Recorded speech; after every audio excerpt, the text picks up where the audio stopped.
कि ये क्लियर करो आपकी शादी के समय सूचित कर दिया। इसमें लिखा है कि सूचित हो चुका है या कर दिया गया है, ये आप देख भी सकते हैं, क्लियर लिखा हुआ।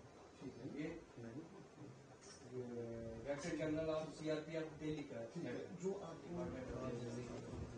मेरे पास मेल है, उसके लेटर्स हैं, टीवी के हमारे जो कार्ड जमा किए हुए हैं सब है, वो मांगा तो उन्होंने वहाँ एक्सेप्ट करने से कैसे रोका और वापस करना टीवी में है एक्चुअली जो आपकी बाइक है वो खत्म होने के बाद फिर वो यहाँ पे एक्चुअली ये हमारी शादी 24 मई 2024 को हुई थी वीडियो कॉन्फ्रेंस के जरिए। ये मेरी कज़न है, मेरे मामू की बेटी है। कहाँ रहते हैं? ये वहाँ पाकिस्तान में सियालकोट में रहते हैं और पार्टीशन से पहले ये यहाँ मेरा अभी घर है, यहाँ पे ये दोनों फैमिलियाँ ज्वाइंट रहती थी। वो विभाजन के दौरान दोनों फैमिलियाँ बट गई तो ये पाकिस्तान चले गए। तो उसके बाद हमारे परिवार के बड़ों ने रिश्ता तय कर दिया हमारा बचपन में ही कि हम आपस में रिश्तेदारी करेंगे। तो फिर जब अभी शादी की हमने 2024 में, उससे पहले मैं आपको बता दूं कि मैं सीआरपीएफ में कार्यरत हूं। तो मैंने अपने विभाग को शादी की अनुमति के लिए सूचना देने के लिए मैंने 31/12/2022 को मैंने एक लेटर लिखा था और उसको उस लेटर के ऊपर कुछ आपत्तियां लगा के इन्होंने रिटर्न कर दिया। 24 जनवरी रिस्पेक्ट है, तो उसमें मैरिज का कार्ड, शादी कहाँ पे होगी और ये सब चीज़ें उसमें लिखी गई। मैंने उन सब आपत्तियों का निवारण करके शादी का कार्ड लगा के मैंने डिपार्टमेंट को दी। 72 बटालियन सीआरपीएफ सुंदरबनी में कमांडेंट साहब से मैं मिला भी। फिर वो मेरा लेटर जो है through proper channel DIG range, उसके बाद जम्मू सेक्टर आईजी सीआरपीएफ, फिर एसडीजी जेके जोन से होता हुआ वो डायरेक्टेड सीआरपीएफ दिल्ली तक गया। वहाँ कुछ समय लगा, 2-4 महीने 5 महीने का समय वहाँ पे लगा। फिर उसके बाद में वहाँ से एक रिप्लाई आता है, जवाब आता है कि उसके संबंध में उन्होंने लिखा है, मतलब क्लियर लिख के दिया है कि रूल के हिसाब से जो है एक सरकारी कर्मचारी को सरकार को सूचित करना होता है, डिपार्टमेंट को सूचित करना होता है। तो मेरे बारे में साफ उसमें लिखा है कि प्रार्थी ने डिपार्टमेंट को सूचित कर दिया है। लेटर है आपके? लेटर मेरे पास है, ये लेटर है, आप देख सकते हैं। इसमें साफ मेंशन हुआ है। कहाँ पे लिखा है? ये लिखा हुआ है कि प्रार्थी ने उल्लेख मतलब इसके संबंध में सूचित कर दिया है। और कानून है कि शादी से पहले आपको उनको सूचित करना है। मैं 24/5/2024 को शादी की है। शादी के बाद भी मैंने सूचित किया है, ऐसा पहले भी किया है। और तो अनुमति वहां से दी गई 30 जी, ये देखो क्लियर है, 30/4/2024 को डायरेक्टरेट से आया हुआ है कि इसने सूचित कर दिया है डिपार्टमेंट को, और एनओसी का कोई उल्लेख नहीं है इसमें। उसके बाद में ये 24/5/2024 को मेरी शादी हुई। मेरे फादर कैंसर पेशेंट है। पहले हमने डेट जो है सीआरपीएफ ने मतलब किया था कि आप कर सकते हो शादी? जी क्लियर है, ये लेटर है मेरे पास डायरेक्टर डीजी का। अच्छा। जी, इन्फॉर्म किया मैंने। फिर उसके बाद शादी करने के बाद भी मैंने इन्फॉर्म किया। मैंने मैरिज सर्टिफिकेट की कापियाँ, अपने वेडिंग कार्ड की, और हालांकि तस्वीरें वो भी मैंने जो है वहाँ पे दी 72 बटालियन में। और टाइम टू टाइम मैं प्रॉपर इन्फॉर्म करता रहा डिपार्टमेंट को। फिर मैंने दरअसल पहले शादी की हमारी डेट 5/11/2023 थी, जो इसमें मेंशन है। तो इस लेटर में भी समय लग रहा था और वीजा मिलने में भी देरी हो रही थी, तो उस टाइम पे हो नहीं पाई। फिर ये शादी उस टाइम पे नहीं हो पाई, क्योंकि वीजा नहीं मिला। फिर ये लेटर के जो रिप्लाई है 30/4/2024 से डायरेक्टरेट से आ जाता है। तो मेरे फादर की तबीयत भी ज़्यादा ख़राब होगी, उस दौरान कैंसर पेशेंट है। तो दोनों फैमिलियों ने सहमति की और हमने वीडियो कॉन्फ्रेंस के जरिए ऑनलाइन निकाह किया और शादी कर दी हमने। उसकी सूचना मैंने डिपार्टमेंट को दे दी। मेरे पास लेटर हैं जो मैंने सूचना दी है। और उससे पहले ये डायरेक्टरेट से जो मैंने पहले इंटीमेशन किया है, डीजी ऑफिस से लेटर आया, उसमें ये क्लियर लिखा है कि डिपार्टमेंट को इन्फॉर्म हो चुका है। फिर इसके बाद 28 फरवरी 2025 को मेरी वाइफ को वीज़ा मिलता है। वो भारत आती है 15 दिन के वीज़े पे। शादी किस दिन हुई थी? शादी हुई थी 24/5/2024, 24 मई को। अच्छा 24 में 2024 में 2024। जी, वो आती हैं 2025 फरवरी 28 को। अच्छा, एक साल बाद लगभग वीजा मिला। हाँ, लमसम 9 महीने या 1 साल का इतना हमें टाइम लगा उसमें, वीज़े के प्रोसेस में कंप्लीट होने में। उसकी फील्ड वेरिफिकेशन होती हैं, यहाँ पे भी सारा 2-3 विभाग उसकी वेरिफिकेशन करते हैं। तो जब मेरी वाइफ आई तो मैंने अपनी बटालियन को टेलीफोनिकली भी वीज़े की कापियां भी मेरे व्हाट्सएप पे आज भी उसकी डिप्टी कमांडेंट के नाम पे जो जो मैंने भेजा है नंबर पे, आज भी प्रूफ है। तो मैंने वो पूरे डिपार्टमेंट को इन्फॉर्म किया। फिर उसके बाद 15 दिन के वीज़े पे थी, तो हमने उसके विदिन 15 दिन के अंदर ही हमको एलटीवी अप्लाई करना होता है, अगर मतलब वो लॉन्ग टर्म वीज़ा जो शादी के ग्राउंड पे मिलता है। तो हमने वो 4 मार्च को ही अप्लाई कर दिया, 4 मार्च अभी 2025। 25 को। तो 14 तक हमारा विजिट वीज़ा था। उस दौरान फील्ड वेरिफिकेशन हुई एलटीवी की, और 13 मार्च को जो है हमारा इंटरव्यू एफआरओ के पास होता है, एफआरओ जम्मू के पास। तो उसके बाद उन्होंने कहा कि आपका पॉजिटिव रिकमेंडेशन हम आगे भेज रहे हैं, तो आप एलटीवी कैटेगरी में फॉलो करते हैं, आप स्टे कर सकते हैं, इसमें कोई नहीं। तो रहते रहे, सब ठीक था। फिर उसके बाद ये जो इंसिडेंट हुआ, उसके बाद गवर्नमेंट पहलगाम अटैक हुआ, फिर गवर्नमेंट ने कोई इनिशिएटिव लिए, उस पर जो फैसले लिए, तो उसमें गवर्नमेंट ऑफ इंडिया ने जो होम मिनिस्ट्री से आर्डर निकला है, उसमें उन्होंने एलटीवी के लिए ये नॉट एप्लीकेबल लिखा हुआ है कि इन पे लागू नहीं होता है। तो हम एलटीवी में आते थे, क्योंकि हमारी रिकमेंडेशन होके इन प्रोसेस में था। लेकिन ये मैं आपको दिखा देता हूँ, ये देखो एलटीवी वैलिड और issue of new visa allowed, LTV yes मिलेगा। और ये deadline of exit India for visa holder, सबको एग्जिट है। एलटीवी जो कैटेगरी में आते हैं उनको, उनके ऊपर नॉट एप्लीकेबल, ये गवर्नमेंट का ऑर्डर जो आया। हम इसके अनुसार ठीक थे, तो अचानक हमें एक एग्जिट परमिट आता है, ये एफआरओ की साइट से हमें मेल आता है। मैंने वहां बात की, तो थोड़ी देर के बाद वो एग्जिट परमिट जो है कैंसिल हो जाता है। तो दूसरे दिन जो है तहसीलदार की तरफ से हमें बोला जाता है, इन्फॉर्म किया जाता है। उसके ऊपर ये आप देख सकते हैं, ये देखो exit permit against application ID number, ये स्टैंड कैंसल, वी आर री एग्जामिनिंग योर केस। ये एफआरओ का मेल है हमारे पास। फिर उसके बाद हमें जो नोटिस दिया जाता है वो दिया जाता है विजिट वीजे पे, विजिट वीजे पे, जो तहसीलदार की तरफ से कि आपका विजिट वीजा इतने से इतना था। हालांकि हमारा विजिट वीजा जो है वो 14 मार्च तक था, वो लिख रहे हैं 22 मार्च तक, ऐसा नहीं है, 14 मार्च तक था हमारा। तो हमने 13 मार्च को हमारा अप्रूवल के लिए चला गया। जो इसका प्रोसीजर है एलटीवी का आम यही है, मतलब जो भी है ऑफिशियली काम इसका। तो उस दौरान फिर हमें नोटिस दिया गया, हमने एडवोकेट अंकुश शर्मा जी से बात की, और हमने इसको इस पटिशन को जम्मू कश्मीर हाई कोर्ट में दर्ज किया। तो कोर्ट ने उसमें हमारे डॉक्यूमेंट्स देखे, हमारे उसमें देख के उन्होंने इंटरवेंशन की। तो मेरी वाइफ को उस टाइम अटारी बागा बॉर्डर लिया जा रहा था। हालांकि ये सीआरपीएफ की जो डायरेक्टरेट से हमारी जो अप्रूवल आई है, जिसमें उन्होंने लिखा है कि सूचित कर दिया गया है, हमने ये हाई कोर्ट में हमें सबमिट की। ये कोर्ट ने माना इस चीज को, ये वैलिड, क्योंकि डीजी ऑफिस से आई हुई है।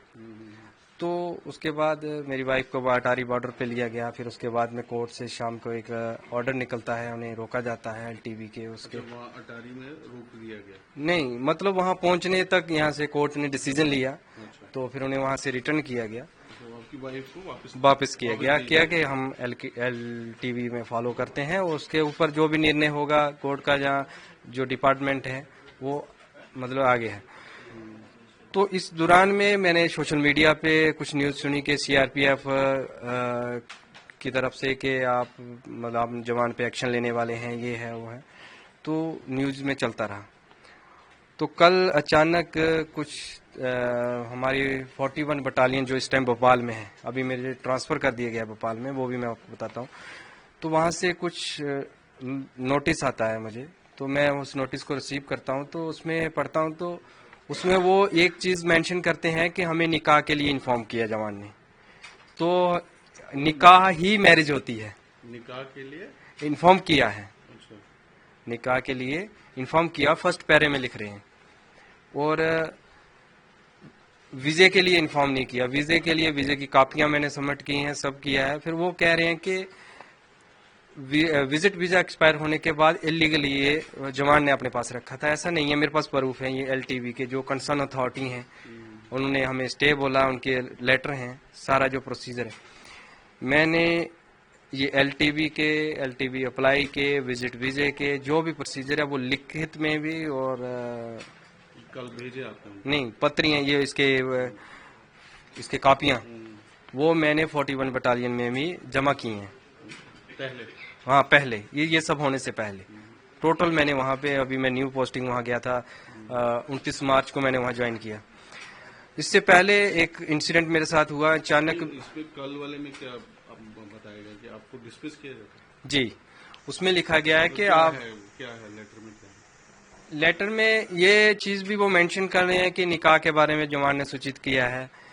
तो वो बता रहे हैं कि विजिट वीजे के बाद आपने एक पाकिस्तानी को घर में रखा, जो कि वो एलटीवी में रखा। उस वजह से वो हाँ, रीजन दिया गया और लिखा है कि आपको डिसमिस किया किया है। क्या रीजंस क्या दिए डिसमिस के? रीजन यही लिखा है उसमें कि आपने एलटीवी खत्म होने के बाद अपनी वाइफ को यहाँ पे रखा और इसमें आपने डिपार्टमेंट को इन्फॉर्म नहीं किया। इन्फॉर्म मैंने किया, मेरे पास प्रूफ है, प्रॉपर चैनल मैंने उसमें डॉक्यूमेंट लगा के इन्फॉर्म किया हुआ है। एलटीवी के कागज भी मैंने जो है 41 बटालियन में भी जमा कर दिए हैं। तो इससे पहले मुझे 72 बटालियन में जब मेरी वाइफ आई, उसके बाद मैं छुट्टी काट के 23 मार्च को मैं 72 बटालियन में रिपोर्ट किया था। तो आप इस दौरान कहाँ पोस्टेड है? जम्मू कश्मीर में पोस्टेड? नहीं, मैं इस टाइम मध्य प्रदेश भोपाल में पोस्टेड। वो तो अभी है जी। जब ये सारा अब शादी हो रही थी तो कहाँ? उस टाइम मैं जम्मू कश्मीर सुंदरमणि मेरा हेडक्वार्टर था 72 बटालियन का, और शिवखोड़ी में मेरी पोस्टिंग थी। अच्छा, आप इधर ही पोस्टेड? जी। तो उस दौरान मेरे 23 मार्च को मैं रिपोर्ट करता हूँ वाइफ के यहाँ आने के बाद 72 बटालियन में। मैं वहाँ भी बताता हूँ, मैंने पूरे डॉक्यूमेंट्स मैंने उनके प्रिंट में निकाल के रखे हुए हैं, जो मैंने व्हाट्सएप भी किए घर से। इनको पूरी डिटेल 72 बटालियन को दी, वीज़े की कॉपी दी और एलटीवी के लिए बताया। तो फिर मैं 26 मार्च को जब मैं शिवखोड़ी से हेडक्वार्टर सुंदरमणि में जाता हूँ, तो वहाँ अचानक से मुझे 27 तारीख को सुबह अर्ली मॉर्निंग बिना कुछ बताए हुए अचानक मुझे कहते हैं कि आपको 41 में रिपोर्ट करना है, आपको जाना है, आपकी ट्रांसफर होगी। तो मैंने पूछा, मेरा अभी 2027 में यहाँ ट्रांसफर पीरियड कंप्लीट होना था JNK से। तो मैंने आदेश के अनुसार मैंने उस पर कुछ ज़्यादा बात नहीं की, मैंने अपना वो उठाया। मुझे उसमें जब भी आप किसी दूसरी बटालियन में ट्रांसफ़र होते हैं तो आपको 15 दिन का ज्वाइनिंग टाइम मिलता है, पीरियड मिलता है, आपको घर से होके वहाँ ज्वाइन करना होता है। मेरा वो भी नहीं मिला मुझे इमरजेंसी वहाँ रिपोर्ट करने के लिए बोल दिया, JT उसमें नॉट परमिट लिख दिया। तो मैंने आदेश के अनुसार यहाँ से 41 बटालियन भोपाल में 29 को मॉर्निंग में मैंने ज्वाइन किया। मुझे ना ट्रेन, जी अभी जस्ट ये, उसके दौरान मुझे ना ट्रेन की टिकट मिली, ना मुझे हेडक्वार्टर से कहीं मुझे छोड़ा गया, सीधा गेट से आउट कर दिया गया। रीज़न किसी ने कुछ नहीं बताया। फिर मैंने वहाँ जाके 41 बटालियन के कमांडेंट सर का, डिप्टी कमांडेंट सर का मैंने इंटरव्यू लिया। इंटरव्यू होता है जब भी पोस्टिंग जाओ। तो मैंने वहाँ पूरी कहानी अपनी मैंने सुनाई, ये बात है, इन्फॉर्म किया, मैरिज मैंने ऐसे की। तो मैंने वहाँ CO सर से बता के मैंने एक DG साहब के इंटरव्यू के लिए एक लेटर लिखा। उसमें भी मैंने यही मेंशन किया कि ऐसे ऐसे मैंने इन्फॉर्म किया था, ऐसे मैंने शादी की प्रॉपर चैनल से। अब शादी करने के बाद अचानक से मुझे यहाँ ट्रांसफ़र कर दिया गया, इसके पीछे का कारण मुझे मालूम नहीं है। वो एप्लीकेशन अभी मेरी अंडर प्रोसेस में है DG साहब के इंटरव्यू के लिए। उसमें मैंने पूरे डॉक्यूमेंट्स लगाए हैं, वीज़े की कापियाँ लगाई हैं, मैरिज सर्टिफिकेट लगाए हैं, A to Z DG साहब के लिए भी मैंने लिख के वहाँ दिया हुआ है। फिर उसके बाद मैं कमांडेंट सर के नाम पे मैंने एक इंटीमेशन लिखा अपनी शादी के बाद, क्योंकि न्यू बटालियन थी तो मैंने उनको भी इन्फॉर्म किया प्रॉपर। उसमें एलटीवी के कागज भी लगाए कि इस टाइम एलटीवी में स्टे करते। उसके बाद ये सब इंसिडेंट हुआ तो मैं छुट्टी आया, फिर आपको मैंने पहले बता दिया ये सब हुआ। तो कल अचानक से मुझे ये डिसमिस फ्रॉम सर्विस का ये आ गया। तो मैं तो इस चीज़ से हैरान हूँ, तो परेशान हूँ कि ऐसा क्यों हुआ। मैं यही प्राइम मिनिस्टर साहब से, होम मिनिस्टर साहब से अपील करना चाहता हूँ कि एक जवान होने के नाते ही कम मेरे साथ इंसाफ किया जाए कि ऐसा क्यों। जब मैंने प्रॉपर चैनल 2024 में शादी कर रहा हूँ, 2022 से मैं डिपार्टमेंट को लगातार सूचित करता आ रहा हूँ, वो डिपार्टमेंट जानता भी, हर कॉपी मैंने उनको दी है। और ये एलटीवी की बात, ये एफआरओ कंसर्न के पास, ये मेरे पास पेपर हैं, ये आप देख सकते हैं। Has been refer to higher authority for approval, approval के लिए एमएचए को जा रखा है हायर अथॉरिटी के पास। तो मुझे बताओ कि इसमें कहाँ पे इलीगल हुआ है, जहाँ आप लोग देख सकते हैं डायरेक्टेड का क्लियर आर्डर है, सूचित मैंने किया है सीआरपीएफ को, वो क्लियर लिख रहे हैं कि हमें इन्फॉर्म नहीं किया। एक चीज़ उन्होंने मेरे डिसमिस आर्डर में मेंशन की है कि हमें निकाह के लिए सूचित किया। निकाह ही तो होता है शादी, वही तो की है, उसके अलावा तो कुछ नहीं है उसमें। तो मेरी होम मिनिस्टर साहब से और प्राइम मिनिस्टर साहब से ये अपील है कि वो पर्सनली तौर पे इस चीज़ के ऊपर देखें कि एक जवान के साथ ये क्यों हो रहा है। जो होम मिनिस्टर साहब की जो गाइडलाइन आई है जो एग्जिट परमिट वीज़े के लिए, मेरे ख्याल से जहां तक मेरी समझ है ये टोटली उसके खिलाफ है। आपको मैंने दिखाया भी है, उसमें वैलिड भी है, न्यू वीज़े एलटीवी ही इशू होंगे, उस पर ये ऑर्डर एप्लीकेबल भी नहीं है। तो प्रॉपर उसके खिलाफ ये मेरे साथ किया जा रहा है। तो कल मुझे ये डिसमिस का नोटिस दिया गया, तो मैं अपनी अपील जो है प्राइम मिनिस्टर साहब से और होम मिनिस्टर साहब से करना चाहता हूँ। घर में सब परेशान हो गए, अचानक से ऐसा किया जा रहा है, सभी लोग परेशान हैं, आसपास के भी आ रहे हैं, बैठ रहे हैं। एक मतलब दुख की माहौल बन गया हमारे घर में, एक मातम तरह की माहौल बन गया कि हो क्या रहा हमारे साथ, जबकि हमने प्रॉपर चैनल से हर चीज़ की हुई है। मेरे जहां तक मेरी सूझबूझ बोल रही है कि कहीं एक कागज में मिस्टेक नहीं है। वो भी प्राइम, उन्होंने पहले भी अपने इंटरव्यू में कहा था, प्राइम मिनिस्टर साहब से अपील की थी कि हम सबको दुख है, बीइंग ए सोल्जर्स मुझे ज्यादा दुख है इस चीज का। हम भी तो ड्यूटी करते हैं, जो हुआ है उसके तो हम खिलाफ हैं, और जो गवर्नमेंट ने एक्शन लिया वो भी सराहनीय है, अच्छा है। पर लेकिन गवर्नमेंट की जो गाइडलाइन आई है, जो उसमें आई है, हम उस कैटेगरी में फॉलो करते हैं, इसीलिए हम स्टे कर रहे हैं, इसीलिए हाई कोर्ट ने भी उस चीज को माना है। और अचानक से सीआरपीएफ डिपार्टमेंट मुझे बर्खास्त करता है। नहीं, जाहिर जब मैंने एक डिपार्टमेंट को ज्वाइन किया है, उसमें मैंने ट्रेनिंग की है और ड्यूटी मैंने अपनी ईमानदारी से हर जगह ड्यूटी की है। मैंने छत्तीसगढ़ में सेवा दी है ऑपरेशनों में, उसके बाद मैंने बिहार में सेवा दी है, छत्तीसगढ़ में ऑपरेशन में, छत्तीसगढ़ में मैं 2-2.5 साल रहा, वहाँ पे रहा हूँ। जेएनके में मैं जम्मू और ये अर्जोरी के एरिया में ही रहा हूँ, और अभी मुझे भोपाल में पोस्टेड किया गया। तो अचानक से मेरे साथ ऐसे किया जाना, मेरे ख्याल से मेरे साथ इंसाफ नहीं हो रहा है। तो मैं इस चीज़ की अपील जो है प्राइम मिनिस्टर साहब से करता हूँ कि मेरे साथ इंसाफ किया जाए, जस्टिस किया जाए। जी, मैं ज़रूर इसके लिए मैंने अपने वकील साहब से भी बात की है, तो मैं हाई कोर्ट से अपील करूंगा मुझे इंसाफ दिलवाया जाए, और मैं प्राइम मिनिस्टर और होम मिनिस्टर साहब से भी अपील करता हूं कि उसमें। और जो वीजा पेंडिंग है वाइफ का, वीज़ा पेंडिंग है, वो होम मिनिस्ट्री में अप्रूवल के लिए गया है, तो मैं वो उसके लिए भी अपील करता हूं सरकार से कि वो वीज़ा भी दिया जाए, ताकि हमारे घर में थोड़ा माहौल ठीक हो। एक परेशानी की टेंशन बन चुकी है, और इधर से सर्विस का ये इस तरह का नोटिस आना। जी, वो तो होती है। अभी आपने देखा है कि हमने भी सोशल मीडिया या मीडिया के थ्रू अब देखा है कि कितने लोगों ने शादियां की हैं, शादियां होती हैं, और लोग रिश्तेदार जो भी हैं आपस में। मेरे तो मामू की बेटी है, इसमें हमने बड़ों ने किया था, मेरी अरेंज मैरिज हुई है। मैं अपील प्राइम मिनिस्टर साहब से और होम मिनिस्टर साहब से इस चीज़ के लिए अपील करता हूं कि मेरे साथ इंसाफ होना चाहिए। ये जो मेरे साथ किया जा रहा है, ये मेरे पास पूरे प्रूफ हैं, मैंने डिपार्टमेंट को भी इन्फॉर्म किया है। तो अचानक मेरे साथ ऐसे किया जा रहा है, उधर वीज़े के लिए और दूसरा सर्विस से इस तरह करना, तो एक हम परेशान हैं। हम इसके लिए गुहार लगाते हैं प्राइम मिनिस्टर और होम मिनिस्टर साहब से।